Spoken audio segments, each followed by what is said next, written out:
চোখের ইশারা করে। এই মুহূর্তে মা বাবা আছে, তোমার সঙ্গে কথা বলা নয়, তুমি সাইড হয়ে যাও।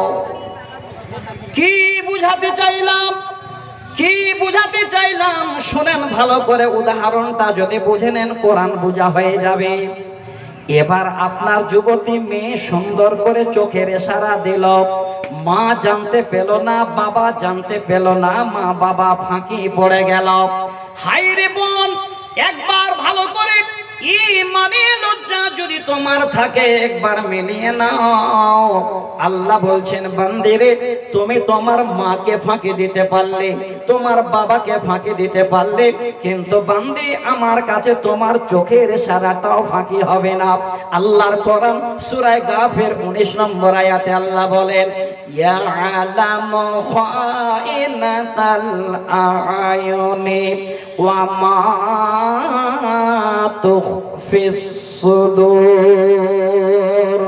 আল্লাহ বলেন বান্দা বান্দি, তুই যদি তোর চোখ দিয়ে কাউকে ইশারা করিস, চোখের পাতায় যদি ইশারা হয়ে যায়, আইন শব্দের মানে হলো চোখ। আল্লাহ বলেন বান্দা, আমার কাছে চোখের ইশারাটাও তোমার ফাঁকি হবে না। আমি আল্লাহ তোমার চোখের ইশারা পর্যন্ত জানি।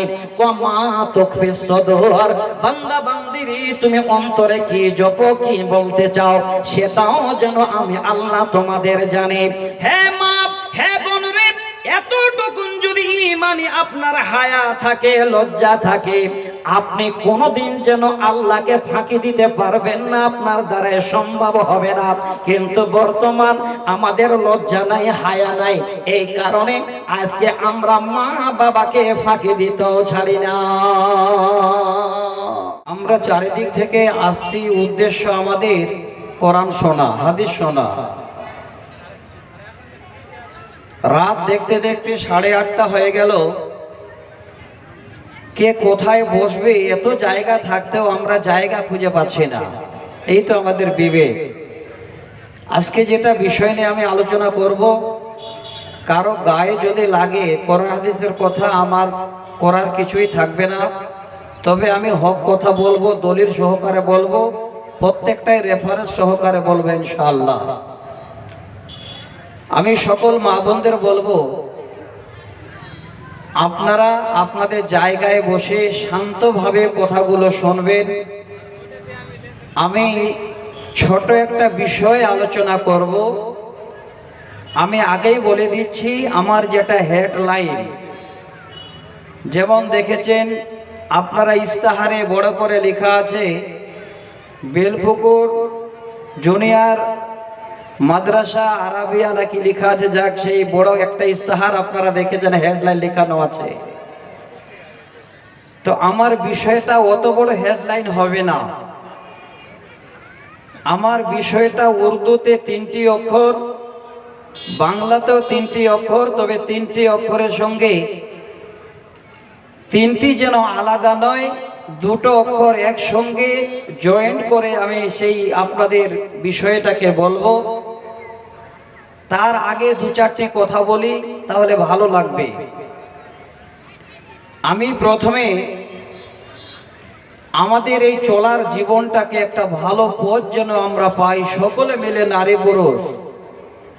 তার জন্য আল্লাহর কোরআন থেকে সূরা আল আরাফ 7 নম্বর সূরার 33 নম্বর আয়াত আমি আপনাদের সামনে প্রথমে একটা পড়লাম।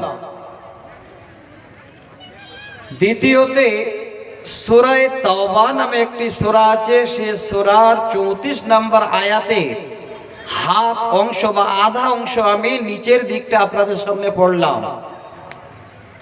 সহিহ মুসলিমের কিতাবুল ঈমান নামে একটি অধ্যায় আছে, সেই মুসলিম শরীফের একটি হাদিস, একদম শুরু থেকে প্রথম খণ্ড হতে 35 নম্বর একটি হাদিস আমি আপনাদের সামনে পড়লাম। ইবনে মাজাহ এবং আবু দাউদের হাওয়ালায় একদম সহি সনদে নাসিরউদ্দিন আলবানী হাদিসটাকে সহি হাসান বলেছেন। সেই হাদিসটাকে আপনাদের সামনে ছোট করে 3টি শব্দ দিয়ে পড়লাম। হাদিস নাম্বার 3335। আমার যে বিষয় সেই বিষয়ের উপরে আমি প্রত্যেকটা ইনশাআল্লাহ এইভাবে দলিল দিয়ে আপনাদের আলোচনা করব। আল্লাহ আমাকে বলার, আমার পরিবারের এবং অত্র এরিয়ার সমস্ত আমার এই সামাজিকতা বা এই সমস্ত মুসলিম ভাই ব্রাদারদের, মায়েদের, বোনদের সকলকে যেন শোনার পরে পরিপূর্ণরূপে আমল করার আল্লাহ তৌফিক দেন। একবার সকলে মিলে পড়ি আল্লাহুম্মা আমিন। আজকে এই বিষয়গুলো আমাদের জালসায় খুব কম আলোচনা হয়। আমি আজকে নতুন করে আপনাদের সামনে এরিয়াতে আলোচনাটা করছি। যারা আপনারা এখানে বসে আছেন, আশা করি কোরআন হাদিস শুনতে যদি আসেন অবশ্যই ভালো লাগবে। তার আগে দুটো কথা বলছি। আমরা শিক্ষিত মানুষ, শিক্ষিতা মায়েরা অনেক বসে আছেন। আল্লাহ পাক আমাদের একটা দিন দিয়েছেন যার অর্থ হলো ধর্ম। তো এই দিনটাকে আমি আপনাদের সামনে বুঝাবার জন্য দুই ভাগে ভাগ করছি। দিন হলো দুই প্রকার, শুনবেন। প্রথমে একটা দিন, দৈহিসী দৈন্তান্ন দিন যদি আমরা লিখি, তার অর্থ হবে 12 ঘন্টা এই সময়ের একটা দিন। আর যদি দয় বয় দীর্ঘ দৈন্তান্ন দিন আমরা লিখি, তাহলে এর অর্থ হবে আমাদের ধর্ম, যে ধর্মের উপরে আমরা অটল আছি আলহামদুলিল্লাহ। সেই ধর্ম হলো দয় বয় দীর্ঘ দৈন্তান্ন দিন দিয়ে আমরা লিখি। আলেম ওলামারা ছাত্রদের যখন উর্দু লিখান, তখন যেটা সাধারণ এই 12 ঘন্টার দিন, তখন লিখে দুইটা অক্ষরে দাল নো দিন, মানে 12 ঘন্টার সময়। আর যখন এই ধর্মের কথা লিখেন তখন দাল ইয়া নুন দিন, যদি একটু টেনে পড়তে হয় দিন। এই দিনের অর্থ হলো আমাদের ধর্ম। কথাগুলো শুনবেন। প্রথমে একটা আপনাদের খুব দামি কথা বলছি, আমি আপনাদের ছেলে। আজকে আমার তরফ থেকে আপনাদের যেন 2 মিনিট সময় লস না হয়। আমি চাইবো না যে 2টা মিনিট সময় আপনাদের আমি আজকে নষ্ট করি। টাইম বেশি পাওয়া যাবে না। কিছুক্ষণ পরে অপেক্ষা করবেন যে মমতাজুল ভাই কখন আসবেন। উনি ঢুকে গেছেন, আমি স্টেজে আসছিলাম, ফোন করলেন যে আমি আপনার মাদ্রাসায় ঢুকে গেলাম, তাহলে উনি হাজির হয়ে গেছেন, অসুবিধা নেই। তো আগে আমি যে কথাগুলো বলছি সবাই নিজের জীবনে একবার মিলাবেন, আশা করি আজকে আমাদের কাজ হবে। আচ্ছা, এই মায়েরা যে বাইরে বসছেন, আবার কি বলতে হবে আপনাদের? এই জায়গাগুলো আপনাদের জন্য করেছি কেন? এই মায়েদের ভালো করে বুঝিয়ে বলেন। ওনাদের জন্য এই দিক থেকে দরজা আছে এবং লেট্রিন ফিটিং ব্যবস্থা, বাইরের পানি ব্যবস্থা করানো আছে। আপনারা আবার ছেলেদের মধ্যে বসছেন, মানে এরপর থেকে জালসা করলে মহিলাদের বাদ করেন, তাও জালসা হবে, করছে অনেক জায়গায়। মানে একটা অভ্যাস হয়ে আছে। প্রথম বললাম, আবার যেন শুরু হয়ে গেল। আপনাদের তো পুরো জায়গা করানো হয়েছে, এরপর থেকে তাহলে আপনাদের জায়গা করবো না, যেখানে ইচ্ছে সেখানে বসবেন। আপনাদের এদিকে গেট করানো আছে, রীতিমতো কমিটির লোক আপনাদের জন্য সেখানে বাথরুমের ব্যবস্থা করেছেন, পানির ব্যবস্থা করেছেন। আর আপনারা শুধু ছেলেদের ভিতরে বসছেন কেন? হয়তো কথাটা খারাপ লাগছে, আমাকেও নিজে বলতে খারাপ লাগছে। একটু যান, তাড়াতাড়ি ভিতরে ঢুকেন। আপনারা ভিতরে জায়গা খালি আছে, যদি না থাকে তখন কমিটি ব্যবস্থা করবে, আপনাদের ব্যস্ত হতে হবে না। আসেন, যারা দাঁড়িয়ে আছেন, যারা বাজারে আছেন, নিজের জীবনটাকে আর অবহেলা করে নষ্ট করে দিয়েন না। অনেক সময় নষ্ট করছি আমরা। এই সময়ের কত দাম, যদি আমরা সূরা আসরের ব্যাখ্যা সত্যিতে জানতাম, তাহলে হয়তো আমরা মূল্যায়ন করতে পারতাম। এত ভিড় দোকানে, যুবতী মেয়েরাও ভিড়, বউরাও গেছে, সবাই গেছে দোকানে। এটা তো অন্যায়, কিছু করার নেই। আমাদের এত পরিবেশ খারাপ, আমি খারাপই বলবো ডাইরেক্ট। এবার আসেন, আপনারা বসেন। তাহলে এই যে দিন কথাটা আপনাদের বললাম, যেটা আমাদের ধর্ম, সেটা হলো দাল ইয়া নুন দিন আমরা লিখি। এবার দিন শুনবেন, তাকান, 4টা জিনিসের উপরে অটল আছে। আমাদের যেটা দিন 4টা জিনিসের উপরে অটল আছে। আলেম ওলামারা চট করে বুঝবেন, হয়তো আপনাদের সময় লাগতে পারে। 1 নাম্বার হলো আকায়েদ, 2য় নাম্বার হলো ইবাদত, 3য় নাম্বারে হলো মুআমেলাত, চতুর্থ নম্বরে হলো আখলাক ওয়া আদব। খুব ভালো করে শুনবেন, আখলাক ওয়া আদব। আমি এই তিনটি জিনিস আপনাদের শুরুতে শুধু চারটে জিনিস বললাম, একটা বিষয় আমি আপনাদের সঙ্গে আলোচনা করব, সেটা হলো আখলাক ওয়া আদব। আখলাক মানে হলো চরিত্র, আর আদব মানে হলো শিষ্টাচার। আমাদের জীবনে আমরা কিভাবে চলবো, ছোটদের সঙ্গে কিভাবে ব্যবহার করব, বড়দের সঙ্গে কিভাবে আমরা কথা বলবো, এবার চলার জীবনে আমরা কিভাবে আমাদের নিজেরাই একটা সুন্দর চরিত্রবান মানুষ হয়ে রাস্তায় চলবো, সেই কথাগুলো আমি আপনাদের কিছু বলবো। তবে ছোট্ট একটা বিষয়ের উপরে সব আসবে।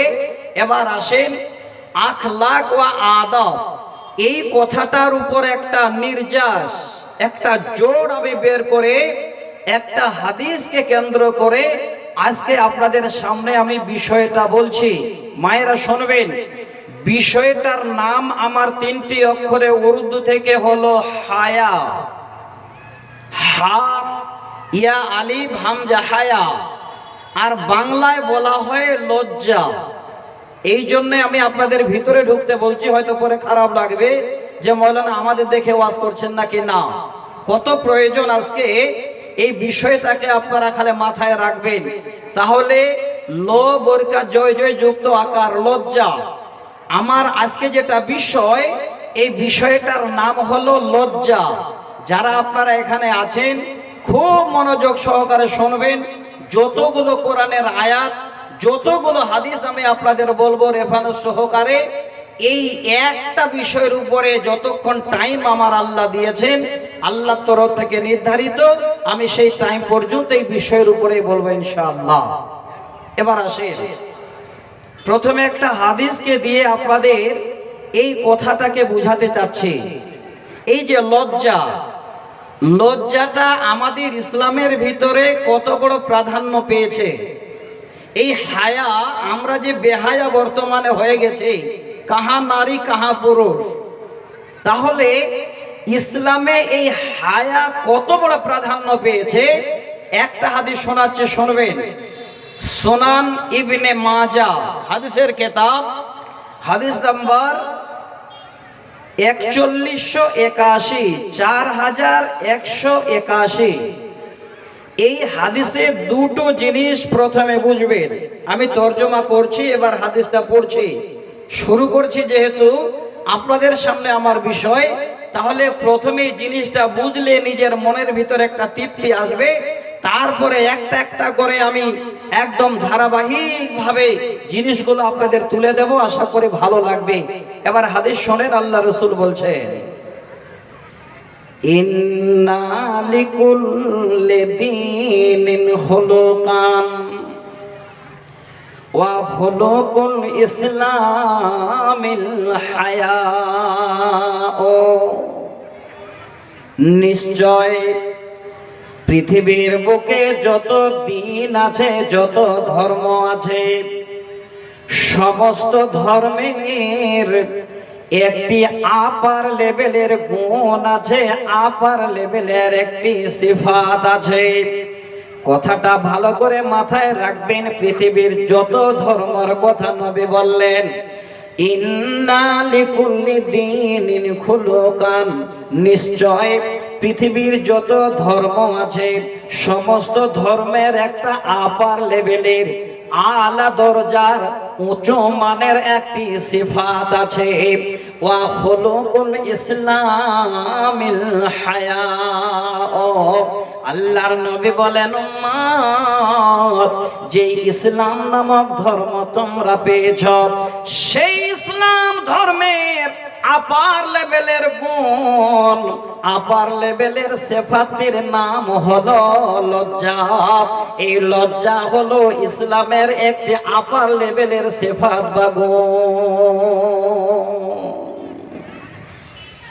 দুটো জিনিস বুঝে নিলেন। পৃথিবীর যত ধর্ম আছে, সমস্ত ধর্মের আপার লেভেলে একটা করে সিফাত আছে। আল্লাহ রাসূল হাদিসে বললেন না কার কি সিফাত, কিন্তু ইসলাম ধর্মের সিফাত কি, ওয়া খুলুকুল ইসলামিল হায়াও, এই লজ্জা হলো, হায়া হলো সব থেকে ইসলাম ধর্মের একটা উঁচু মানের সিফাত, উঁচু মানের একটা গুণ, যেটা আমাদের ইসলামের ভিতরে দীক্ষিত, ইসলামের ভিতরে আমাদের শামিল। তার নাম হলো লজ্জা বা হায়া। মা জননী খুব ভালো করে শুনবেন, আমি প্রত্যেকটাই ভেঙ্গে ভেঙ্গে বলবো। এবার আপনাদের সামনে দ্বিতীয় একটা হাদিস শোনাচ্ছি। হাদিসটার নাম হলো সহিহ তারগিব ওয়া তারহিব, হাদিস নাম্বার 2630। হাদিসের রাবি হযরতে কুররাত বিন আইয়াস রাদিয়াল্লাহু তাআলা আনহু। এই হাদিসটা আপনাদের কেন শোনাচ্ছি? আবার এই লজ্জাটাকে আপনাদের বুঝাবার জন্য। কি বলছেন? হযরতে কুররাত বিন আইয়াস তিনি বলছে, একদিন আমরা এক জায়গায় বসে আলোচনা করছি। আলোচনার মঞ্চে আমাদের প্রধান বক্তা নবী মুহাম্মদ রাসূলুল্লাহ, পড়ুন একবার ঠোঁট দুটো হেলিয়ে, সাল্লাল্লাহু আলাইহি ওয়াসাল্লাম। ওই মাহফিলে আমরা আল্লাহর নবীর কাছে জিজ্ঞাসা করলাম, ইয়া রাসূলুল্লাহ, ওগো আল্লাহর রাসূল, আপনার কাছে আমরা জানতে চাই, আপনার কাছে আমরা অবগত হতে চাই, এই যে হায়া, এই লজ্জা আমাদের ইসলামের ভিতরে শামিল আছে কিনা?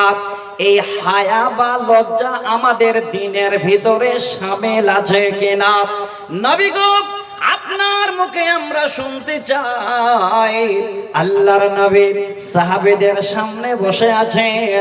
যখন এই সওয়াল করা হলো, নবীজি তার জবাব দিচ্ছেন, সাহাবীরা রে,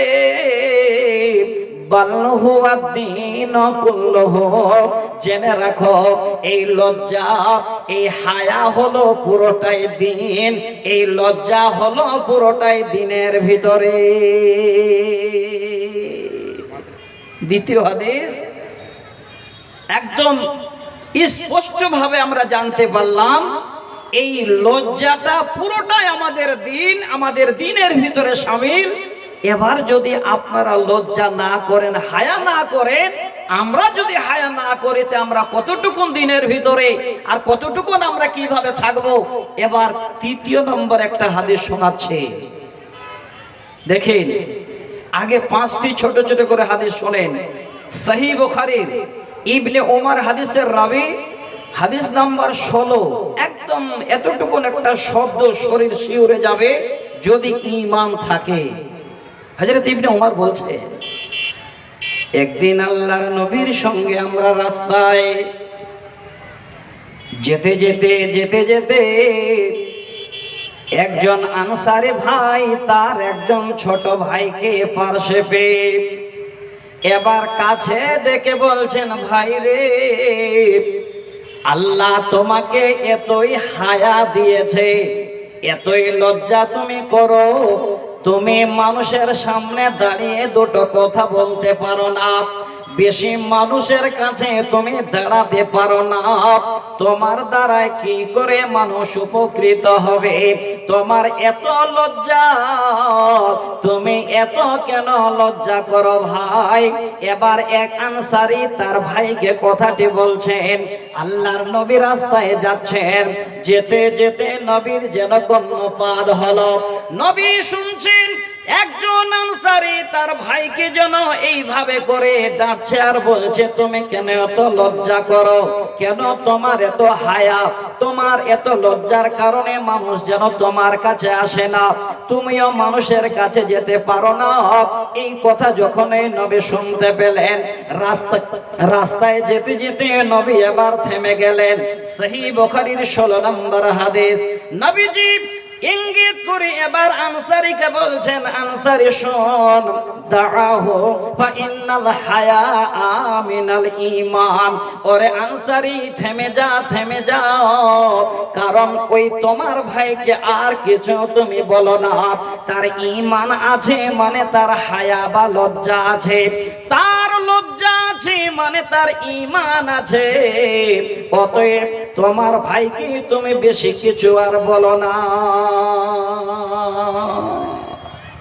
একটা দামি সম্পদ আরো ঢুকলো, হয়তো আপনারা খেয়াল করেননি।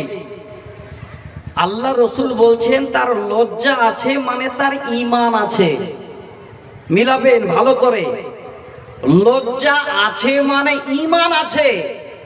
এবার তারপরের একটা হাদিস শোনাচ্ছি, এই লজ্জার সঙ্গে ঈমানের কত সম্পর্ক গাঢ় আছে। আজকে যারা বেহায়া, যারা বেলজ্জা, যারা এখনো বাইরে ঘুরছে, জেনে রাখেন তাদের ঈমান দুর্বল, মানে তাদের হায়া বেঁচে দিয়েছে। দলিল দিচ্ছি, সহিহুল জামি কিতাবের নাম, হাদিসের কিতাব, হাদিস নাম্বার 3200। আমি প্রত্যেকটাই আপনাদের দলিল দিচ্ছি, যদি স্মরণ ছাড়া হয়ে যায় দেখেন, মিথ্যা নয়, আমি নোট করে নিয়ে এসেছি। তবে একটাও দেখতে হবে না, যদি সন্দেহ হয় তাহলে দেখবো, নচেত দেখবো না। গুগলে আপনারা মিলিয়ে নিতে পারেন, প্রয়োজন হলে দেখে নিতে পারেন। আমি আপনাদের হাদিসটা শোনাচ্ছি। এবার লজ্জার সঙ্গে ঈমানের সম্পর্ক কি রয়েছে? নবীজি বলছেন, আল হায়াউ ওয়াল ঈমানু কুরিনা জামিআ। এবার তরজমা করছি, আমার আঙ্গুল দুটি লক্ষ্য করেন। আল্লাহর নবী বলছেন, একটা আঙ্গুল হলো তোমাদের লজ্জা, আর একটা আঙ্গুল হলো তোমাদের ঈমান। আর কুরিনা শব্দের মানে হলো কাছাকাছি। যেমন এই আঙ্গুল দুটো কাছাকাছিতে আছে, ঠিক ঈমান আর হায়া বা লজ্জা এই রকমের কাছাকাছিতে আছে। আল্লাহর নবী বলেন, ফাইজা রুফিয়া আহাদুহুমা, হে আমার উম্মত, এবার এই দুইটার মধ্যে কারো একটা যদি না থাকে, আপনার যদি হায়া না থাকে, আপনার যদি লজ্জা না থাকে, মায়েরে আমার শুনেন, আমি আপনাদের সন্তান, আপনাদের কোরআন হাদিস শোনাচ্ছে। নবীজি বলছেন, যদি তোমাদের লজ্জা না থাকে, এই আঙ্গুলটা হলো লজ্জা, আমি টেনে নিলাম। এবার আপনি ভাবছেন আপনার ঈমান দাঁড়িয়ে আছে না, ওয়া রফি আল আখার। নবীজি আবার বুঝাচ্ছেন, যাদের লজ্জা নাই, যাদের লজ্জা থাকবে না, তার ঈমান থাকবে না, ঈমান তার সাথে সাথে নষ্ট হয়ে যাবে, ঈমান তার সাথে চলে যাবে। যদি কারো ঈমান না থাকে, তার লজ্জা থাকবে না, আর যদি লজ্জা না থাকে, তার ঈমান থাকবে না। তাহলে এই লজ্জার সঙ্গে ঈমানের একটা গভীর সম্পর্ক রয়েছে। আসেন, সুযোগ এসেছে, আমি আপনাদের একটা একটা করে কথা শোনাচ্ছি, গজল আবৃত্তি বলবো, না হলে চিনতে পাবেন না আমাকে যে আমি নুরুল মৌলানা বলছি। এক ডালা জালসা করেছি, বলছে মনে হয় না যে এটা বেলপুকুরের মাওলানা, মানে গজল বলি নিজে। এই তো দুনিয়া এখন গজলে পাগল, ওই জন্য খুব ভালো করে এবার সারাদিন গজলেই দেখেছে। শোনাবো মা বোন, আগে শোনেন, দরকার যেটা সেই দরকারি কথাগুলো আগে শোনেন। ওই সামনে জায়গাগুলো পিছাতে বলেন, লোক আছে আলহামদুলিল্লাহ। তাহলে 4 নাম্বার হাদিস শোনালাম, সেখানে আল্লাহ রসুল বলছেন, যাদের লজ্জা নাই তাদের ঈমান থাকবে না, ঈমান পালিয়ে যাবে। যাদের ঈমান থাকবে না, তার লজ্জা থাকবে না। তাহলে মা, আপনি যদি বেহায়া বেলজ্জা হন, আপনার ঈমান দুর্বল, আপনার ঈমান নেই। ভাই, আপনারাও যদি বেহায়া হন, আপনার ঈমান আপনার কাছ থেকে সরে গেছে। এবার দ্বিতীয়, তৃতীয়, চতুর্থ সব হাদিস বললাম, 5 নম্বর একটা হাদিস বলছি, যেটা প্রথমে পড়েছিলাম। এই হাদিসগুলো সাধারণ কোনোদিন জালসায় আলোচনা হয় না। ঈমান তাজা করার জন্য, এই লজ্জাটাকে বুঝাবার জন্য আবার এবার সহিহ মুসলিমের 35 নম্বর হাদিস এবার আপনাদের সামনে শোনাচ্ছি। নবীজি বলেন, আল ঈমানু বিজউ ওয়া সাবউনা আও বিজউ ওয়া সিত্তুনা শুবাতান ফা আফজালুহা কাওলু লা ইলাহা ইল্লাল্লাহ ওয়া আদনাহা ইমাতাতুল আযা আনিত তারিক ওয়াল হায়া ও শুবাতুম মিনাল ঈমান। তরজমা শুনেন, আরেকবার আমার দিকে তাকান, আর তাকাতে বলবো না। এই যে আঙ্গুলটা খাড়ো করেছি বা দেখাচ্ছি, এই আঙ্গুলটার নাম হলো ঈমান। আর ঈমানের শাখা প্রশাখা, ডাল যাকে বলা হয়, ঈমানের শাখা প্রশাখা হলো প্রায় ৭০ কিংবা ৬০-এরও ঊর্ধ্বে। কত দামি কথা, অথচ বাংলায় লিখি দীর্ঘই ময়াকার দন্তান্ন ঈমান। উর্দুতে আমরা ছাত্রদের লেখায় আলিফ ইয়া মিম আলিফ নুন ঈমান, ছোট শব্দ। এই ঈমানের ডাল বা শাখা প্রশাখা আল্লাহ রসুল বলছেন ৭০ কিংবা ৬০-এর ঊর্ধ্বে, তার থেকেও বেশি। এবার এই হাদিসে দুটো শুধু শাখা আল্লাহ রসুল বলেছেন, সব থেকে যেটা আপার লেভেলের সেটা, আর সব থেকে যেটা নিম্নে মানের সেটা। মাঝখানে যত আছে সব বঞ্চিত, এই হাদিসে নেই। আল্লাহ রসুল এবার বলছে আল ঈমান বিজউ ওয়া সাবউনা আও বিজউ ওয়া সিত্তুনা শুবাতান। ঈমানের শাখা প্রশাখা ৭০ কিংবা ৬০-এর ঊর্ধ্বে। ফা আফজালুহা কাউলু লা ইলাহা ইল্লাল্লাহ। আল্লাহর নবী বলেন, হে পৃথিবীর উম্মত, ঈমানের সব থেকে আপার লেভেলের শাখাটির নাম হলো কাউলু লা ইলাহা ইল্লাল্লাহ। লা ইলাহা ইল্লাল্লাহ পড়া, লা ইলাহা ইল্লাল্লাহ বুকে মেনে নেওয়া, লা ইলাহা ইল্লাল্লাহ অন্তরে মেনে নেওয়া, মুখে পড়া, এটা হলো ঈমানের সব থেকে ১ নম্বর শাখা। আর সব থেকে নিম্নে মানের শাখাটির নাম হলো ওয়া আদনাহা ইমাতাতুল আযা আনিত তারিক। যদি আপনারা ঈমানদার হন, আমল করে দেখবেন জীবনে আপনার জন্য ঈমানের অঙ্গ থেকে যাবে। নবীজি বলছেন, রাস্তা থেকে একটা কষ্টদায়ক বস্তুকে সরিয়ে দেওয়া। আপনি রাস্তায় যাচ্ছেন, যেতে যেতে একটা গিটি দেখতে পেলেন, একটা কাঁটা দেখতে পেলেন, ছোট্ট একটা এই রকমের আপনার নজরে পড়লো, মানুষের ক্ষতি হতে পারে। সেই জিনিসটাকে যদি আপনি রাস্তা থেকে সরিয়ে দেন, আল্লাহর নবী বলছেন সব থেকে ঈমানের নিম্নে মানের শাখা হলো রাস্তা থেকে কষ্টদায়ক বস্তুকে সরিয়ে দেওয়া। তাহলে আপার লেভেল আর নিম্নে মানের দুটো শাখা পেলাম। এবার শেষ অংশটা আমার বিষয়। নবীজি বলছেন ওয়াল হায়াউ শুবাতুম মিনাল ঈমান। লজ্জা হলো ঈমানের অঙ্গ, হায়া হলো ঈমানের অঙ্গ। এবার যাদের লজ্জা নাই, সে যেন ঈমানের অঙ্গ থেকে বঞ্চিত, সে যেন ঈমান দুর্বল করে ফেলেছে। তাহলে এই লজ্জা কত দামি আমাদের ইসলামে। এই লজ্জা হলো আমাদের ঈমানের অঙ্গ। 5টি হাদিস শোনালাম।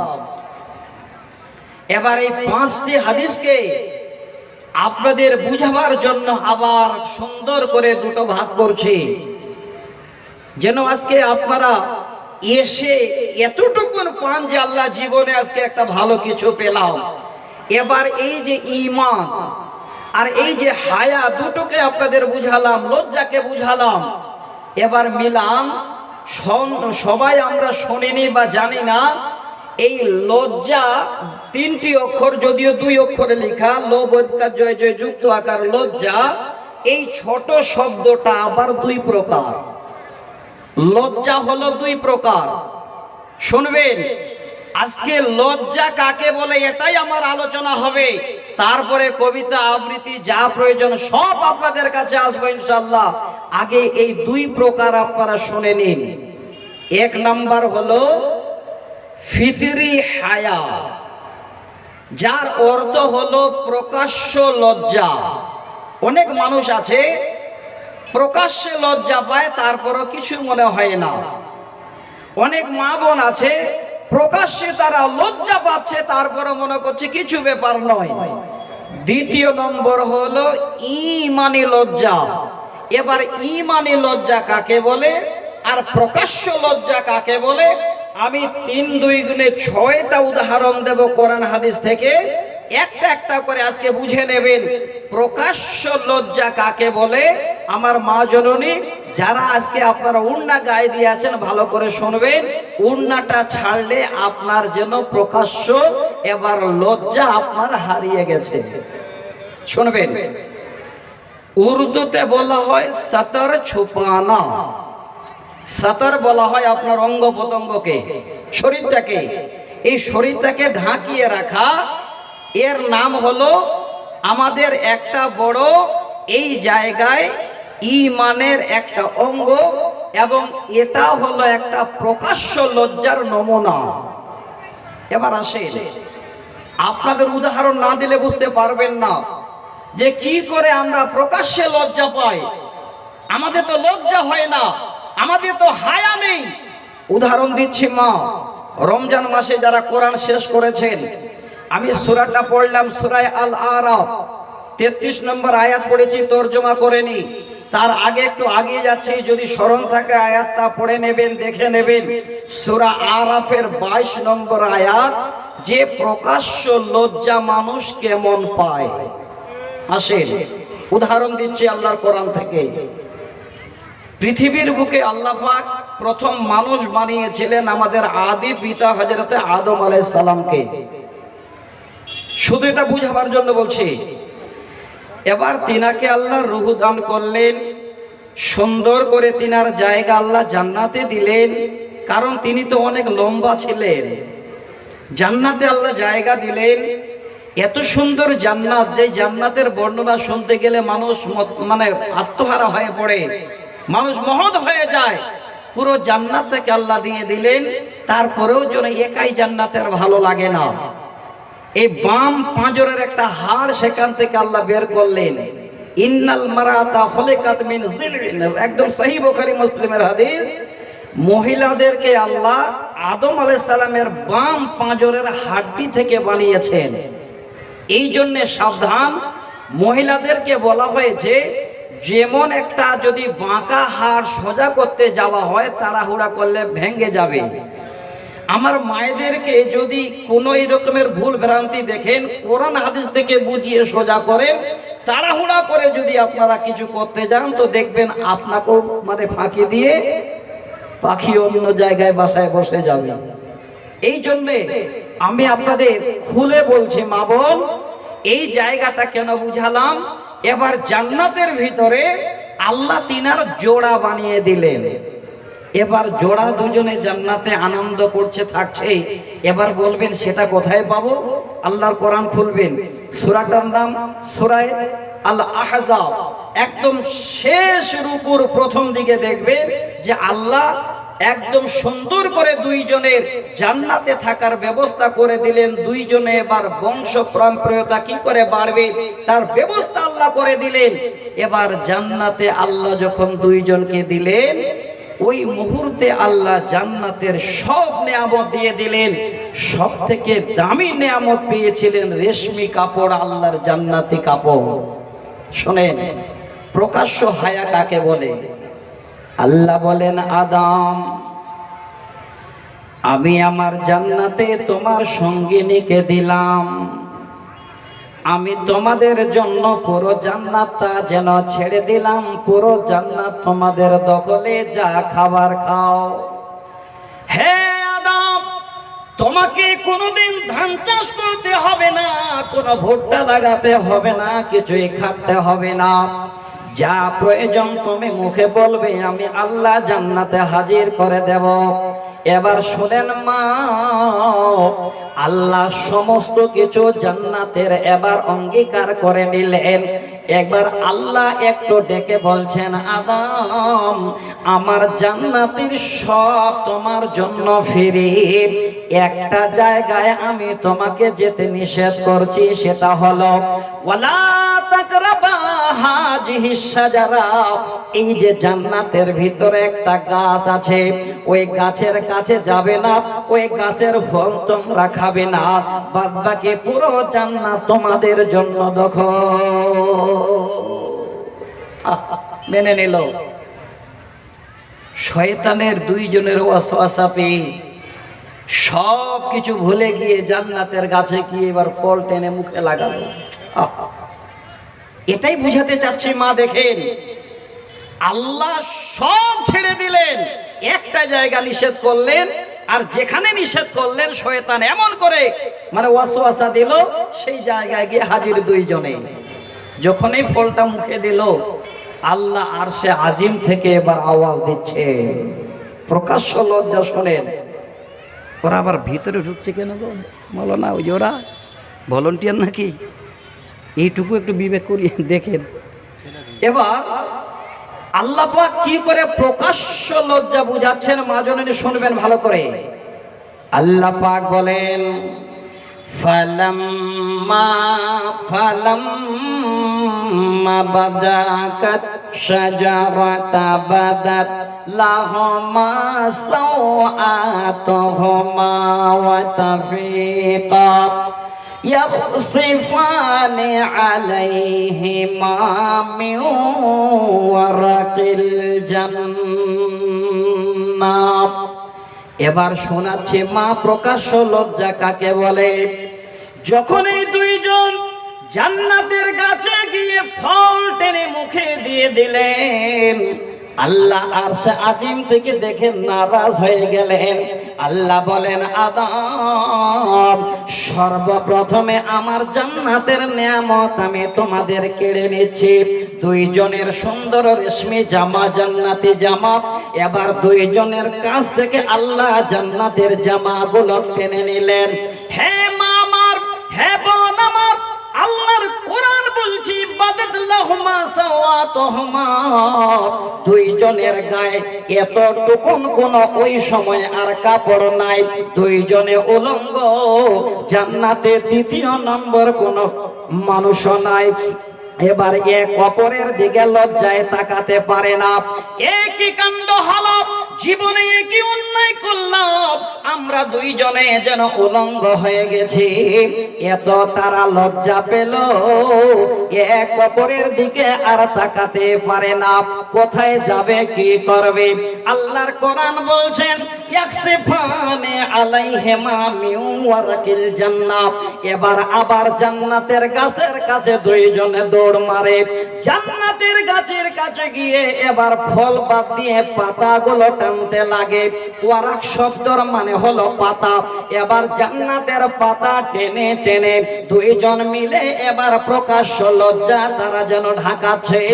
জান্নাতের গাছের পাত দিয়ে তারা লজ্জাস্থানকে ঢাকায়। আল্লাহ বলেন, বান্দা একবার লক্ষ্য করে দেখো আমি আল্লাহ তাদের কিভাবে প্রকাশ্য লজ্জা দেখালাম।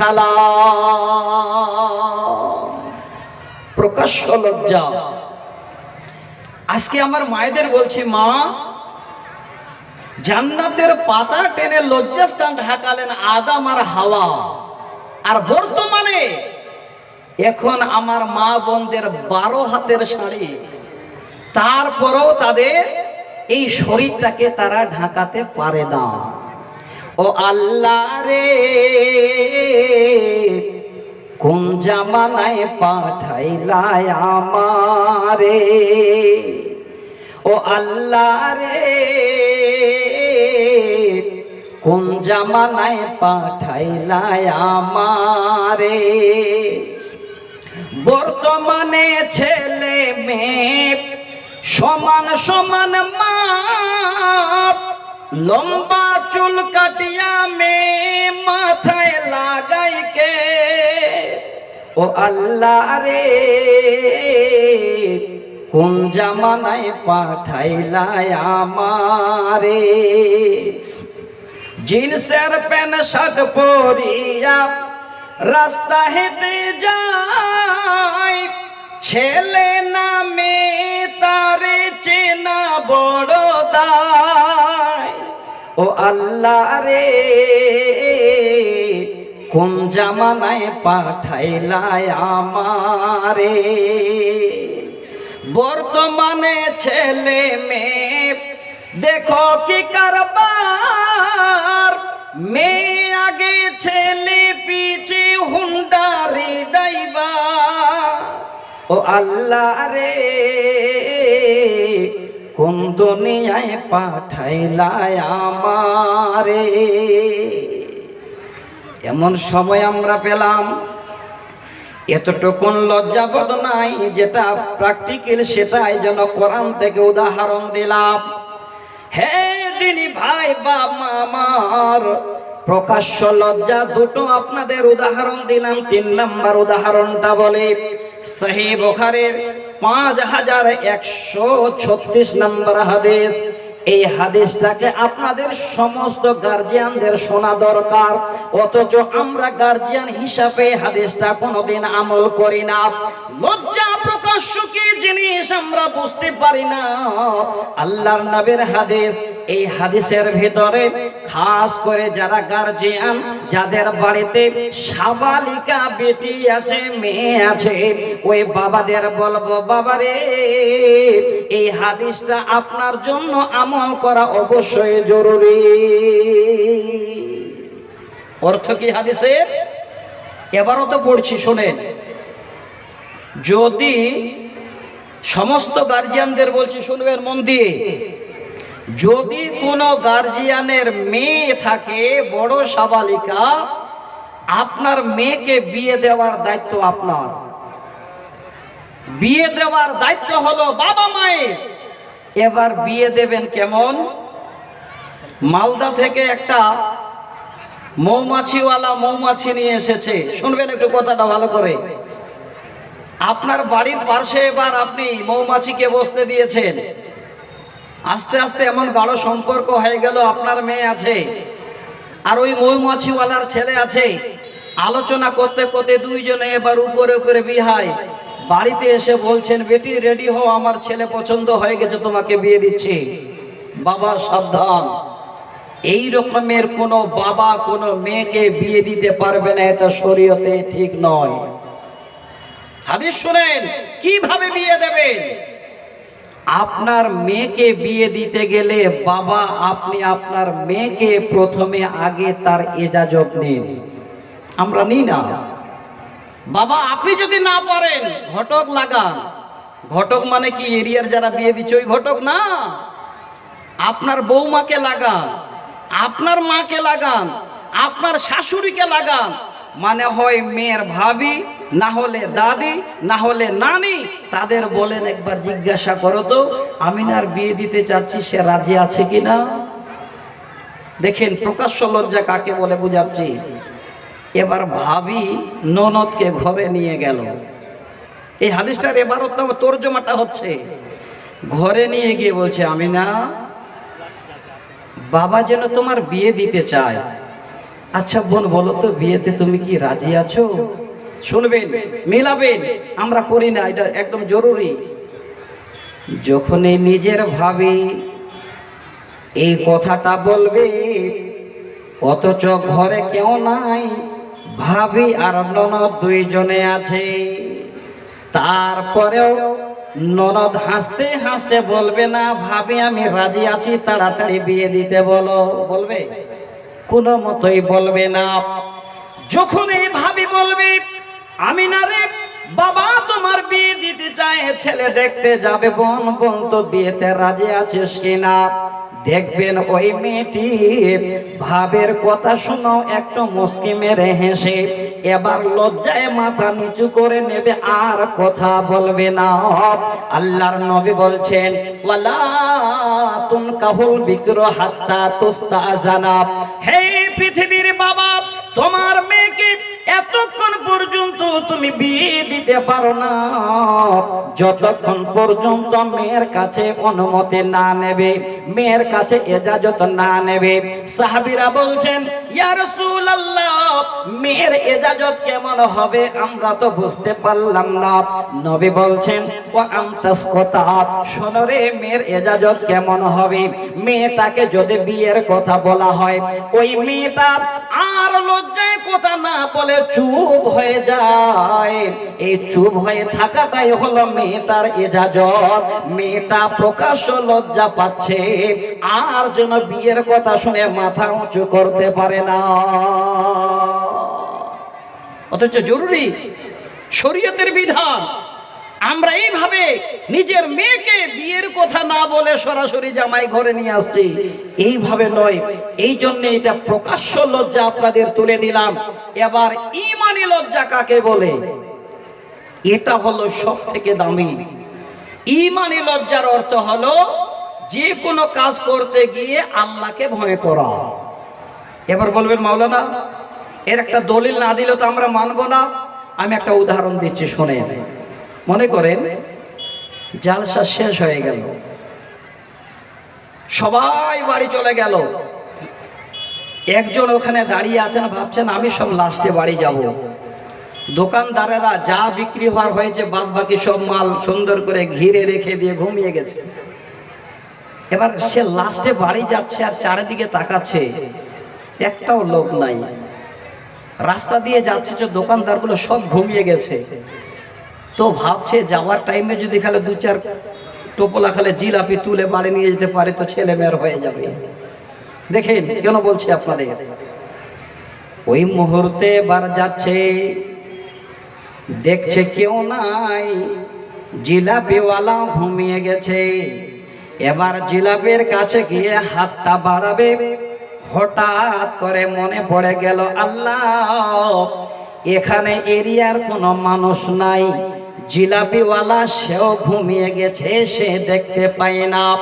আল্লাহ আজকের দিনে কেউ যদি দেখতে না পায়, আমি জিলাপি যদি তুলি, আমার যেন এই তোলাটা আল্লাহ তোমার নজর থেকে ফাঁকি দেওয়া যাবে না। যাবে?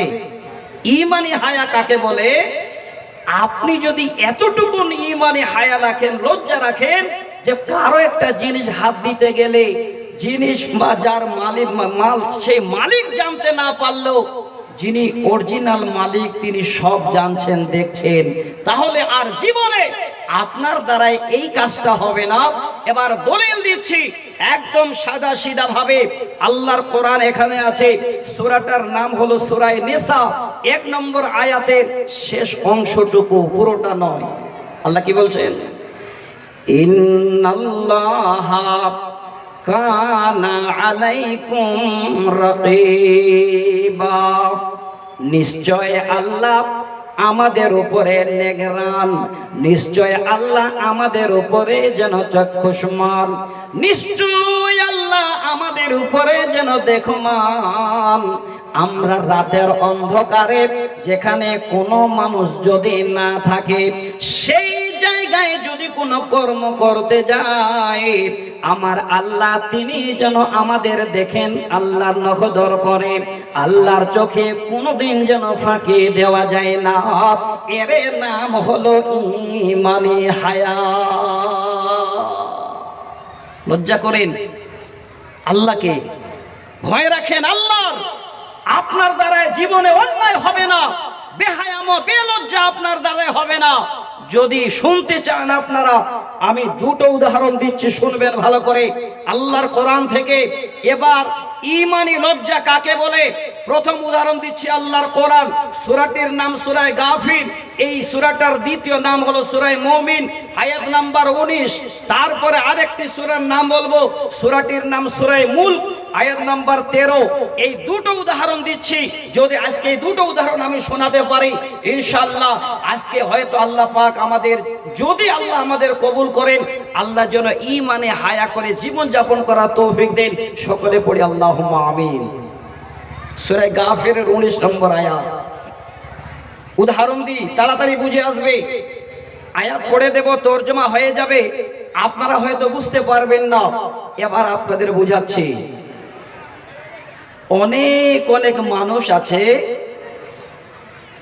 দেখবেন কিছু কিছু মানুষকে তারা চোখের দ্বারায় ফাঁকি দেয়। উদাহরণটা দিই, মনে করেন আপনার একটা মেয়ে বা একটা ছেলে, যুবতী, কলেজে পড়ছে। মা জননী, বোনেরা শুনবেন, আমি আরো কবিতা নিয়ে এসেছি আপনাদের কাছে, কারণ আমরা তো পুরাতন যুগ ভুলে গেছি, এখন ডিজিটাল জামানা পেয়েছি, তাই না? আগে কি সুন্দর দিন কাটাইতাম আমরা, আগে কি সুন্দর দিন কাটাইতাম, আগে কি সুন্দর দিন কাটাইতাম আমরা, আগে কি সুন্দর দিন কাটাইতাম। আগেকার ছেলে মেয়ে সকাল বেলার নাস্তা খেয়ে আমপারা কায়দা নিয়ে মক্তবে যাইতাম। আগে কি সুন্দর দিন কাটাইতাম আমরা, আগে কি সুন্দর দিন কাটাইতাম। কারো বাবুকে ছিল আল কোরআন, হায়রে আগে কি সুন্দর দিন কাটাইতাম। ফজরের আজান হলে, ফজরের আজান হলে মুরব্বিরা ডাকতো বলে, ওয়াকিয়া ইয়াসিন পড়তাম প্রতিদিন, ওয়াকিয়া ইয়াসিন পড়তাম প্রতিদিন। অভাবের মাঝে তবু শান্তি যে পাইতাম। আগে কি সুন্দর দিন কাটাইতাম আমরা, আগে কি সুন্দর দিন কাটাইতাম। কত আনন্দ ছিল। কোরআন নিয়ে মক্তবে যেতাম, আলেম ওলামারা ওস্তাদেরা যা বলতো তাই শুনতাম। এখন ওস্তাদ শিক্ষক কিছু বলতে গেলে রাস্তায় আটকিয়ে তারপরে, বুঝলেন, 12টা বাজিয়ে দেবে। দেখেন, উদাহরণ দিচ্ছি, আপনার মেয়ে মনে করেন বুনিয়াদপুর কলেজে পড়ে। শোনেন, আমার দিকে তাকান, মায়েরা ঠিকভাবে যাচ্ছে, কমিটি দেখছে। আপনারা একটু সেটে বসেন, ওই যে ভাইরা দাঁড়িয়ে আছেন, জায়গা হয়তো শর্ট হতে পারে। শোনেন, টাইম 1 ঘন্টা আর মাত্র, বেশি নাই।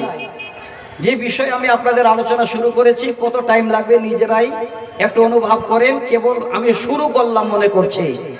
উদাহরণটা দিচ্ছি, সূরা গাফিরের 19 নম্বর আয়াত আপনাদের শোনাবো তার জন্য। হ্যাঁ বল ভাই, দাম দিবি? হ্যাঁ,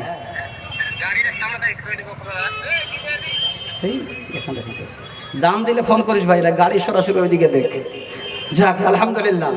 এবার শুনেন, আমি উদাহরণ দিচ্ছি। আপনার মেয়ে বুনিয়াদপুর কলেজে পড়ছে। কলেজে গেছে, এই বেলপুকুর জালসার 4 দিন আগে এক বন্ধু, খুব ঘনিষ্ঠ বন্ধু, বলছে, বন্ধু আমাদের বেলপুকুরে জালসা আসিস। আচ্ছা বলেন, যদি বন্ধু জালসার দাওয়াত পায় তো ছাড়বে। অপেক্ষা করছে কোন দিন, খালি 11 তারিখটা আসবে।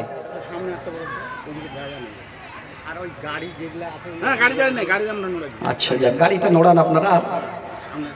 এখন এই মায়েদের সামনে আসতে বলবেন।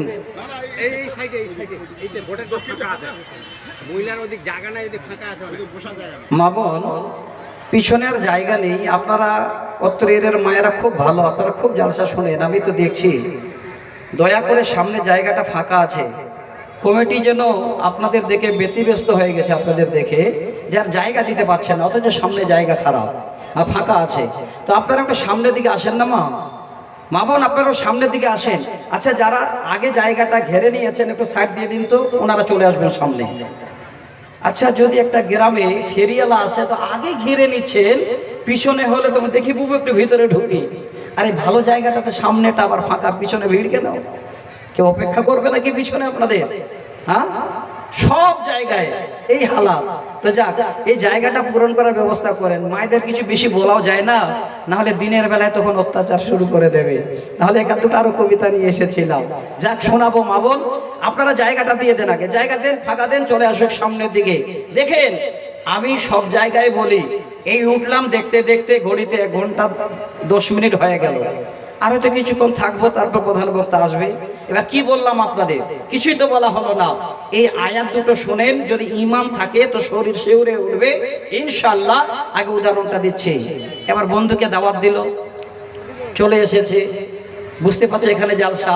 ওই গাছের গোড়ায় তখন বন্ধু দাঁড়িয়ে আছে যে এখন আমাকে দাওয়াত করেছে মানে আসবে দোকানে। আসার টাইমে আপনার মেয়ে, আপনি, আপনার মানে বাড়িওয়ালি দুটো ছেলে মেয়েকে নিয়ে সাথে আসছেন। আর ঠিক মেয়ে যে দাওয়াত করেছে মা বাবা তো জানে না, ছেলেটা দাঁড়িয়ে আছে, মেয়েটা সামনে দেখে বিপদে পড়ে গেছে, মা বাবা সাথে। এখন কি করে তাকে আমি বুঝাবো? যেতে যেতে তখন এই চোখের ইশারা করছে, শুনবেন আমি ইমানি হায়া বুঝাতে যাচ্ছি। চোখের ইশারা করে, এই মুহূর্তে মা বাবা আছে তোমার সঙ্গে কথা বলা নয়, তুমি সাইড হয়ে যাও। কি বুঝাতে চাইলাম, কি বুঝাতে চাইলাম শুনেন ভালো করে। উদাহরণটা যদি বুঝে নেন কোরআন বুঝা হয়ে যাবে। এবার আপনার যুবতী মেয়ে সুন্দর করে চোখের ইশারা দিল, মা জানতে পেল না, বাবা জানতে পেল না, মা বাবা ফাঁকি পড়ে গেল।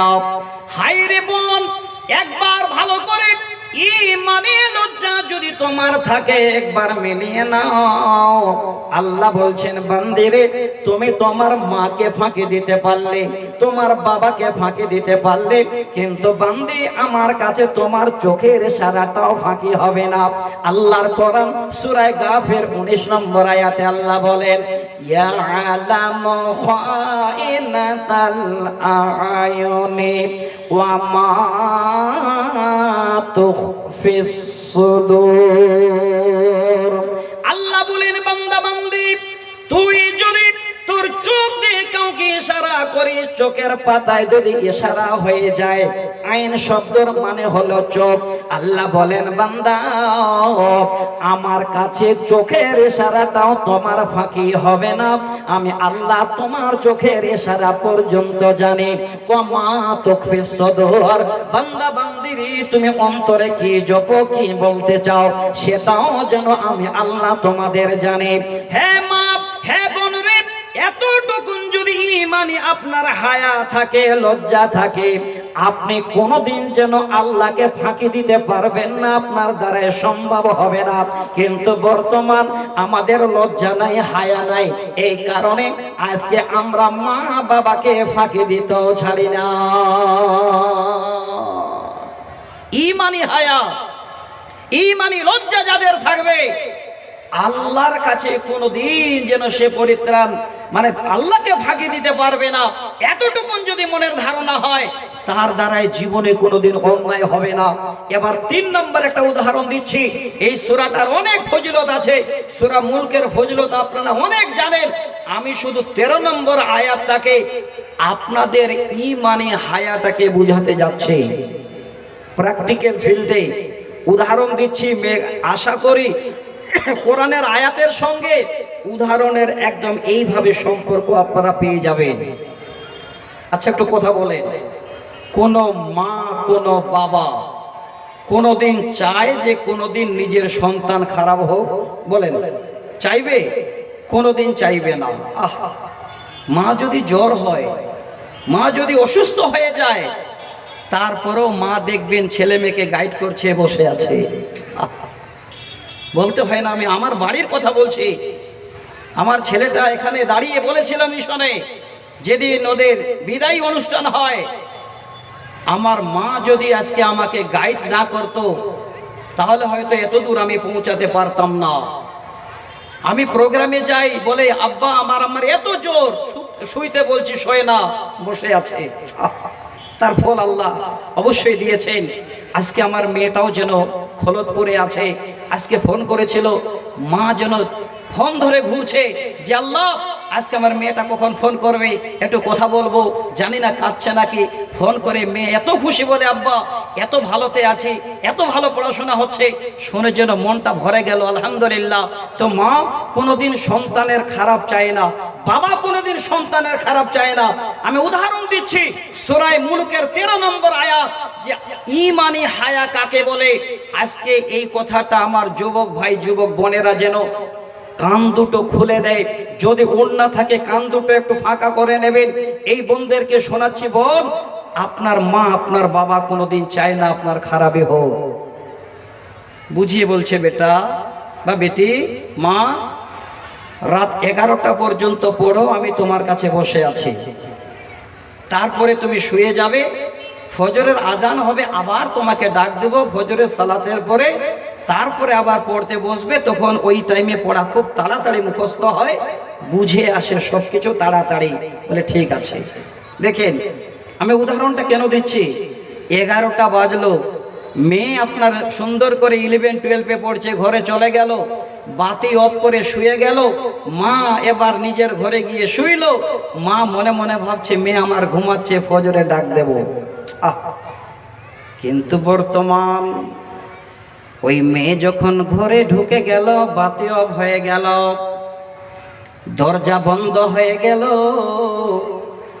মেয়ে এবার লেপের ভিতরে বা কম্বলের ভিতরে ঢুকে গেল। ওরে বোন, কথাটা সত্য বলছি, মিথ্যা নয়, আল্লাহর কোরআনের দলিল। এবার মা বাবা শুয়ে গেল, মা বাবা দেখতে পাই না। ঘরের ভিতরে এইভাবে করে মোবাইলটা হাতে নিল, লেপের ভিতরে। হাই রে ঘনিষ্ঠ বন্ধু, এবার হোয়াটসঅ্যাপে হাই লিখে দিল। আর যখন এই হাই বন্ধুর কাছে চলে গেল, বন্ধুর ঘুম যেন সারা রাত হারাম হয়ে গেল। এবার মোবাইলের চারিদিক থেকে SMS ঢুকতে লাগলো। এখান থেকে ওই গভীর রাত্রি বেলায় বোন আপনি মেসেজ করেন আপনার বন্ধুকে, আপনার বন্ধু মেসেজ করে আপনাকে। আপনারা মনে মনে ভাবে এখানে তো আর কেউ জানতে পায় না, কেউ দেখতে পায় না, মোবাইল সাইলেন্ট হয়ে আছে, না মা বাবা জানতে পারছে, না অন্ধকারে কেউ দেখতে পাচ্ছে। হ্যাঁ বোন, আপনাদের বলি বোনরে, আজকের দিনে যদি এই জায়গা থেকে ঈমানি লজ্জা আপনার না হয়, আপনি ধ্বংস হয়ে যাবেন। বোন একবার বিবেচনা করবেন। আল্লাহর কোরআনটা আগে শোনাই। এবার SMS চলতে চলতে 11টায় শুয়েছিলেন, রাত 3টা হয়ে যাচ্ছে, আর ঘুম যেন তাও আসে না। ওরে বোন, অনেক কথা হয়ে গেল, গোপনে গোপনে ভাবছেন কেউ জানতে পারলো না। না না না, ঈমানি লজ্জা যদি থাকে আল্লাহর কোরআন খুলে দেখেন, কেউ জানতে না পারলেও আল্লাহর কাছে ফাঁকি দেওয়া সম্ভব নয়। আল্লাহ বলছেন, ওয়া আসিররু কাওলাকুম আবিজহারু বিহি ইন্নাহু আলিমুম বিজাতিস সুদূর। আল্লাহ বলেন, বান্দিরে বান্দারে, যদি তুমি চুপিয়ে চুপিয়ে কোনো কথা বলো, উঁচু আওয়াজে যদি কোনো কথা বলো, আমি আল্লাহ সমস্ত কিছু তোমাদের শ্রবণ করে, সব আমি আল্লাহ তোমাদের শুনে। ইন্নাহু আলিমুম বিজাতিস সুদূর, নিশ্চয় আমি আল্লাহ তোমাদের হৃদয় খবর পর্যন্ত জানি। হ্যাঁ মা, হ্যাঁ বোন রে, তাহলে দ্বিতীয় উদাহরণ দিলাম ঈমানি হায়া। আল্লাহকে যদি আপনার বলে লজ্জা হয়, আল্লাহ তুমি জানতে পারো, আপনার দ্বারা জীবনে কোনোদিন অন্যায় হবে না। এই জন্য আল্লাহর কোরআন দলিল দিলাম রে মা, লুকিয়ে লুকিয়ে SMS করো না কেন, কেউ জানতে না পারলেও আল্লাহর কাছে কোনোদিন ফাঁকি দেওয়া যাবে না। পস্তানা হবে একদিন। আর উদাহরণ দেব না, দেখতে দেখতে টাইমটা অনেক চলে গেল। এবার খুব দামি কথা বলছি, ভালো করে শুনবেন যারা শুরু থেকে শুনেছেন। প্রথমে 5টি হাদিস শুনিয়েছিলাম হায়া বা লজ্জাটাকে বুঝাবার জন্য। তারপরে আপনাদের বললাম লজ্জা হলো 2 প্রকার, উদাহরণ দিলাম 2 প্রকারের। এবার খুব একটা দামি কথা শুনবেন, অবাক মনে হবে। যিনি মানুষ বানিয়েছেন, যিনি জমিন আসমান বানিয়েছেন, যিনি পৃথিবীর সমস্ত মাখলুককে রুজি দেন, তিনার নামটা বলেন। তিনি কে? তিনি আল্লাহ। কথাটা মাথায় রাখবেন। আমি কেন আল্লাহর নামটা নিতে বললাম? যিনি আল্লাহ মানুষ সৃষ্টি করতে পারেন, যিনি পৃথিবীর মাখলুককে সব খাবার দিতে পারেন, তিনি আল্লাহর, তিনারও লজ্জা আছে। এবার অবাক হয়ে যাবেন যে আল্লাহর আবার লজ্জা কেমন? আল্লাহ তো আল্লাহই হয়, আল্লাহর আবার লজ্জা কিসের? কিভাবে আল্লাহ লজ্জা করে? 2টো হাদিস শোনাচ্ছি। একটু যদি টাইম পেতাম, কিন্তু আপনারা ধৈর্য ধরবেন না। আমি হয়তো 10:15টায় ছেড়ে দেব। এবার মমতাজুল ভাই 10:10টায় আসবেন। আপনারা এলাকার ছেলে তো ভাবছেন নামলেই খালে ওকে পাই আর কি পাবেন? 1-1.5 ঘন্টা ওনাকেও পাবেন, আবার পালাবেন। আমি আপনাদের বলছি, যদি ধৈর্য ধরেন 2-10 মিনিট যদি এদিক ওদিক হয় আপনারা হপলেস হইয়েন না। আর জালসাও নেই এরিয়াতে, মনে করে শেষ জালসা। আল্লাহ অনেক ভালো রেখেছে আকাশকে, যদি আমরা টাইম পাইতো না হলে আধা ঘন্টা আরো পিছিয়ে শুনবো নাকি। আসলে তো 9টার সময়, তারপরও স্বীকার করতে পারেন না, নাম হলো না 12টা পার করা যাবে না। দেখেন আমি উদাহরণ দিচ্ছি, আল্লাহর লজ্জা আছে। এবার আল্লাহর লজ্জা কেমন, দুটো হাদিস বলবো, তাড়াতাড়ি করে আপনারা শুনে আশা করি খুশি হবেন। আল্লাহর আবার লজ্জা কেমন, আল্লাহ কেমন লজ্জা করে শুনবেন। প্রথম একটা হাদিস শোনাচ্ছি। নবীজি বলেন, আমার আল্লাহ যিনি স্রষ্টা, যিনি মালিক, রাতের 3/4 অংশ, যুবক বন্ধুরে বন্দে আমার জীবনকে যদি গড়তে চান হাদিসটা মনে রাখবেন। রাতের 3/4 অংশ কাকে বলে? রাতের 3 ভাগের 2 ভাগ যখন চলে যায়, রাত 2টা, 2:30টা, 3টা, 3:30টা পর্যন্ত একটা টাইম মোটামুটি আপনাদের বলে দিলাম। আল্লাহর নবী বলেন, হে আমার উম্মত, শেষ 3/4 রাতে আল্লাহ পাক সপ্তম আকাশ থেকে সব থেকে নিচের আকাশে নেমে আসে আর এসে বলে, বান্দা তোমার কি প্রয়োজন, আমার কাছে চাও, আমি আল্লাহ তোমাদের দেব। বান্দারে, আমি সপ্তম আকাশ থেকে সব থেকে নিচের আকাশে নেমে এসেছি, কি তোমার প্রয়োজন? তোমার ছেলের দরকার, তোমার জায়গা জমির দরকার, তোমার চাকরির দরকার, তুমি তোমার ভালো স্বামী চাও, তোমার স্বামী নিশাকর ভালো বানাতে চাও। আল্লাহ বলেন, বান্দা বান্দি এই শেষ রাত্রি বেলায় আমার কাছে চাও, আমি আল্লাহ তোমাদের চাওয়ার ফেরত দেব না। আমরা পারি না। এই মোটটাতে আড্ডা দিতে দিতে 11টা, বাড়িতে গিয়ে আবার মোবাইলে 2 ঘন্টা একটা, আর শুইতে যাচ্ছি, আবার শুইতে গিয়ে দেখা যাচ্ছে ঘুম আসছে না, আর একটু মোবাইল হাত দিলে 2টা, আর 2টার সময় তখন ঘুমাচ্ছি, আর ঠিক যখন 8টা বাজে তখন বেরিয়ে চোখগুলো ফুলিয়ে বের হচ্ছি। একবারও লজ্জা হয় না যে শয়তানে পেচ্ছাপ করে চারিদিকে ভরিয়ে দিয়েছে মুখ? লজ্জা নেই আমাদের। আজকে দেখেন, ভালো করে শুনে রাখেন, আমরা নিজেরাই নিজের পায়ে কুড়ালি মারছি। হাদিস শোনাচ্ছি আপনাদের একদম সহি সানাদে। যারা এখানে বসে আছেন আমি আপনাদের বলছি, সহি হাদিস, তিরমিজি শরীফের হাদিস 56 নম্বর হাদিস, 3556 নম্বর হাদিস। এই হাদিসটাও আপনাদের সামনে আমি তুলে দিতে চাচ্ছি যে আল্লাহর লজ্জা আছে কিভাবে, এই কথাটা বুঝাবার জন্য। এবার শেষ রাত্রিবেলায় আল্লাহ নিচের আকাশে এসে বলে, বান্দা তোরা চা, আমি তোমাদের চাওয়ার পূরণ করে দেব, তোমাদের কোনো দিন চাওয়ার আমি ফেরত দেব না। আমরা ওই টাইমে ঘুমাচ্ছি আর বলছি, এত বিপদ, বিপদ যেন দূর হয় না, এত খাটছি যেন আমার কিছুই হয় না। অধম, জীবনে তুই হারিয়ে ফেলেছিস তোর সময়, চাওয়ার টাইমটা নষ্ট করে দিয়েছিস। আজকে ভালো করে মায়েদের বলছি, মা আপনার ছেলে যদি ভালো পড়াশোনা করে, আপনার মেয়ে যদি ভালো পড়াশোনা করাতে চান, আল্লাহর কাছে মা চান, আল্লাহ আপনাকে দিয়ে দেবে। আপনি আপনার স্বামী দেখছেন যে কথা শোনে না, অবাধ্য হয়ে গেছে, আল্লাহর কাছে যেন আজকে স্বামী মাথা নত করতে চায় না। মা ভোরবেলায় উঠেন, উঠে আগে উযু করে 2 রাকাত সালাত আদায় করেন, হাতগুলো তুলেন আল্লাহর কাছে। এতগুলো আল্লাহর বান্দা আছেন, আমরা হাত তুলতেও জানি না যে আল্লাহর কাছে হাত কিভাবে তুলতে হয়। কিভাবে তুলি আমরা? কেউ এইভাবে, কেউ আবার দেখেন এইভাবে। এটা জীবনে হয়তো এই শিক্ষাটা কোনোদিন কেউ হয়তো পেয়ে থাকেননি। যদি না থাকেন আমার দিকে তাকান, আমি আপনাদের ছেলে, আপনাদের ছোট ভাই, আজকে আপনাদের জীবনে একটা মূল্যবান কথা শিখিয়ে দিচ্ছি। আল্লাহর কাছে চাইতে গেলে 3 ভাবে হাতটা তুলবেন, 3 কোয়ালিটি। কিভাবে? ভালো করে শুনবেন। 1 নাম্বার, হাত দুটোকে এইভাবে করে, হাতের তালু দুটো আপনার মুখের সামনে এইভাবে।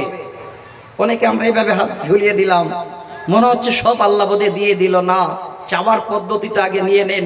কোরআনে বলছেন সূরা বাকারায়, ওয়াইজা সালাকা ইবাদি আন্নী ফাইন্নী করিব উজিবু দাওয়াতা দাঈ ইজা দাআন ফালিয়াস্তাজিবু লি ওয়াল ইউমিনু বি লাআল্লাহুম ইয়ারশুদুন। আল্লাহ বলছেন, নবী যদি আমার সম্বন্ধে কেউ জিজ্ঞাসা করে বলে দে আমি আল্লাহ বান্দার একদম নিকটে আছি। বান্দা যদি আমার কাছে চায়, ঠিক মতো করে আমার কাছে মন দিয়ে চায়, তার চাওয়ার হট দুটো বন্ধ হবে না, তার আগে আমি আল্লাহ কবুল করে নেব। আল্লাহ তো তৈরি নেওয়ার জন্য। এই হাদিসটাই শোনাচ্ছে আল্লাহর হায়া কত, আল্লাহর এত হায়া আছে, আল্লাহর লজ্জা আছে, এই হাদিসটা শোনাবার জন্য। এবার ওই মুহূর্তে চাইবেন কিভাবে? এই হাতের তালু দুটো মুখের সামনে এইভাবে। এই দ্বিতীয় নম্বর হলো হাতের তালু দুটো এইভাবে আকাশের দিকে মুখের সামনে এইভাবে, ভালো করে দেখেন, এইভাবে তালু দুটো আসমানের দিকে থাকবে। 2 3 নম্বরে আপনার খুব জরুরি, খুব প্রয়োজন যে আল্লাহ এটা না হলে হয়তো কষ্ট হচ্ছে, আল্লাহ বেমারে পড়ে আছি, আল্লাহ এত দাওয়াই খাচ্ছি, ওষুধ খাচ্ছি, আল্লাহ ভালো হয় না, আল্লাহ তুমি বড় ডাক্তার, তুমি শেফা দিতে পারো।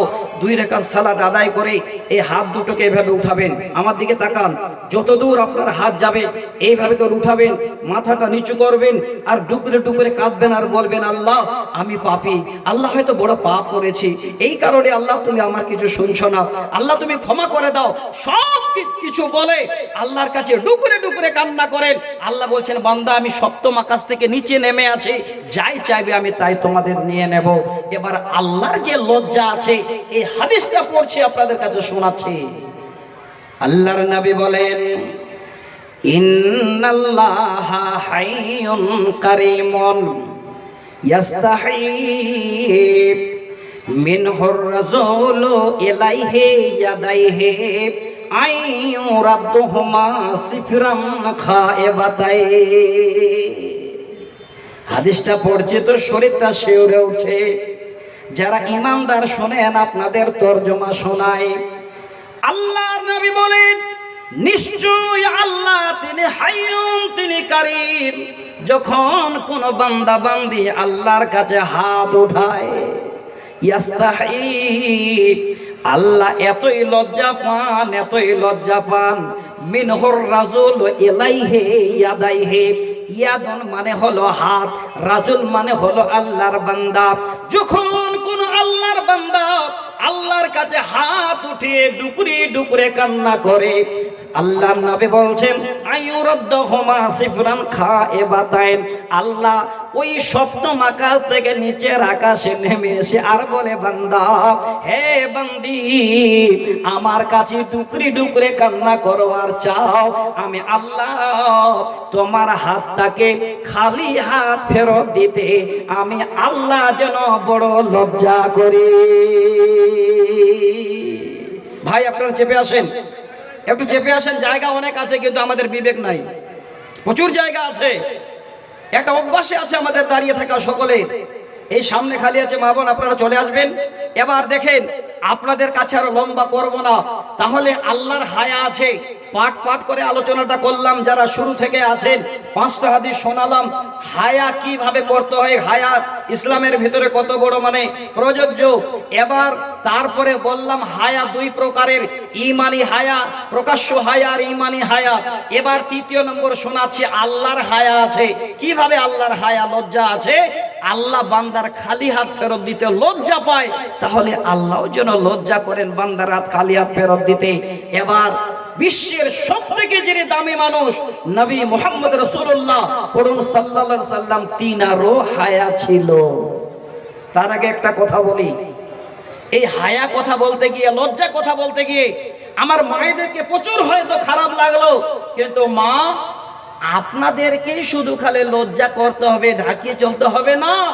আমার বেহায়া ভাইরা, বেহায়া বাপেরা, আপনাদের কে বলেছিল যে রাস্তার ধারে দাঁড়িয়ে আপনি লুঙ্গিটা এইভাবে করে তুলে আর লেংটি মেরে গা গোসল দেবেন? এটা হলো চরম শরীয়তের অন্যায়।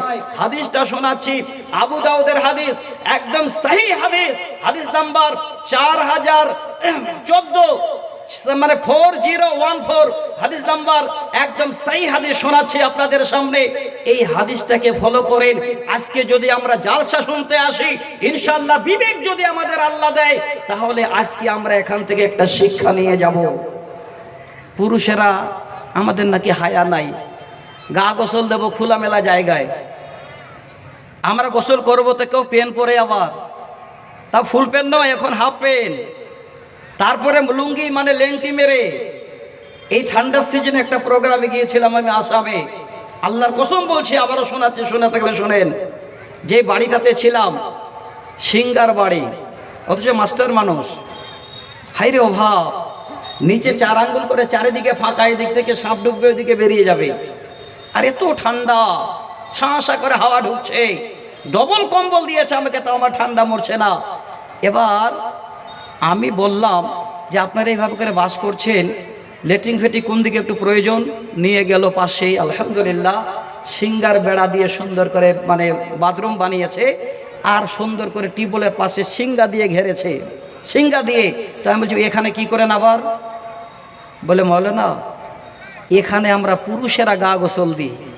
দেখেন ভালো করে শোনেন, আমরা পুরুষ মানুষ এই জায়গাটাতে আমরা গোসল করি, খোলামেলা জায়গায় করি না।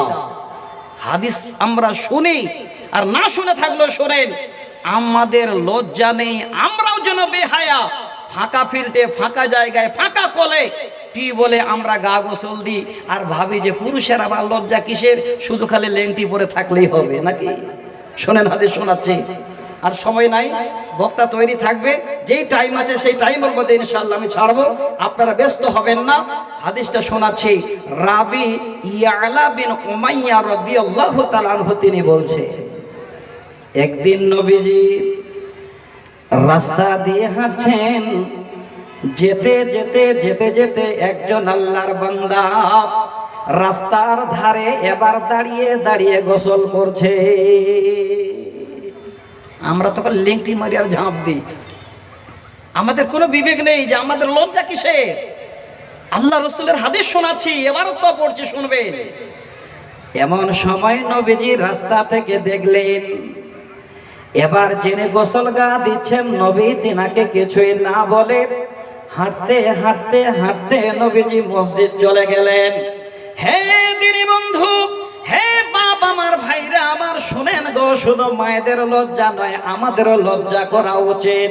আল্লাহর নবী এবার খুতবায় উঠলেন, খুতবায় উঠে হামদ সানার পরে নবীর মুখে এবার এই হাদিসটাকে যেন পড়ছেন, বের হচ্ছে। নবীজি বলছেন, ইন্নাল্লাহা হাইয়ুন ইউহিব্বুল, ইন্নাল্লাহা হাইয়ুন সিত্তিরুন ইউহিব্বুল হায়া ওয়াস সিত্তিরা ফাইজাকতাসালা আহাদুকুম ফালইয়াস্তাতির। আল্লাহর নবী খুতবাতে উঠে সুন্দর করে সমাধান দিচ্ছেন, কি করে বোঝাচ্ছেন দেখেন।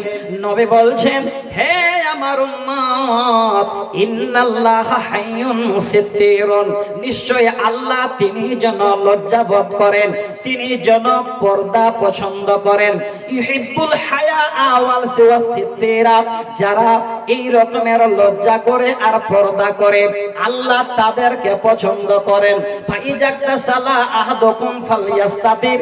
নবী বলছেন খুতবায়, হে উম্মত শুনবে, হে সাহাবীরা শোনো, যদি তোমরা গা গোসল দাও অবশ্যই যেন ফালইয়াস্তাতির, একটু বেড়ার ভিতরে, পর্দার ভিতরে তোমরা গা গোসল দাও। আমরাও বেহায়া, আমাদেরও লজ্জা নেই, প্রকাশ্যে গা গোসল করবো কে বলেছিল? হাদিস শুনেন, আমি হাদিস নাম্বার বলেছি, গুগলকে এখনই প্রশ্ন করেন, 401 আমার 14, এই হাদিস নাম্বারটা আপনাদের সামনে বললাম, 4014 হাদিস নাম্বার, আবু দাউদের হাদিস, নাসিরউদ্দিন আলবানী হাদিসটাকে সহিহ হাসান বলেছেন। অথচ আমরা পুরুষ মানুষ বেহায়া, বেলজ্জা, আর মায়েদেরকে শুধু দোষারোপ করি, আমাদের লজ্জা নেই, আমরা খালি গায়ে ঘুরে বেড়াই। কে বলেছিল আপনাকে খালি গায়ে ঘুরতে হবে? খালি গায়ে যেতে গেলে একটা গামছা যেন আপনার গায়ে থাকে, মাথায় রাখেন। আল্লাহ রসুল গোসল করা দেখে খুতবাতে উঠে সমাধান করাচ্ছেন, অথচ আমরা আজকে এই করতে পারছি না।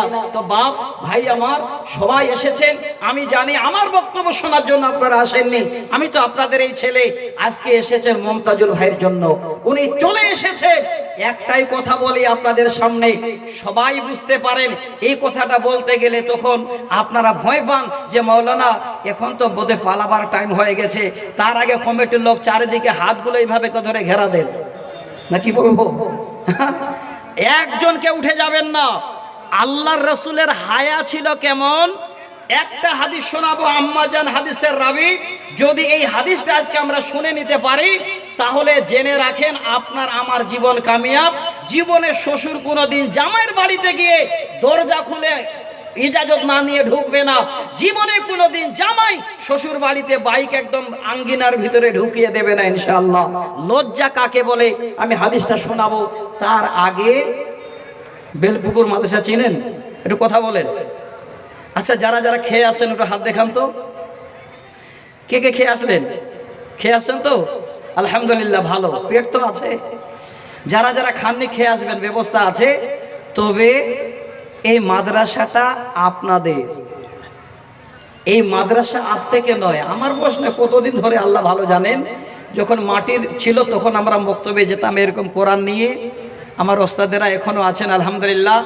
আমার একজন ওস্তাদ, ওনাকে এর আগে দেখেছিলাম, তারপরে দেখতে পাইনি। যখন খবর পেল বেলপুকুরে বাড়ি, আমাকে ওনার ছেলেরা নিয়ে গেলেন। এই যে আখিরাপাড়ায় থাকতেন মুসলিম মৌলানা, বুড়া মৌলানা বলছিলাম, চিনেন না? আমাকে নিয়ে গেলেন, গিয়ে যেন কাঁদতে লাগলেন। আমাকে বলছেন,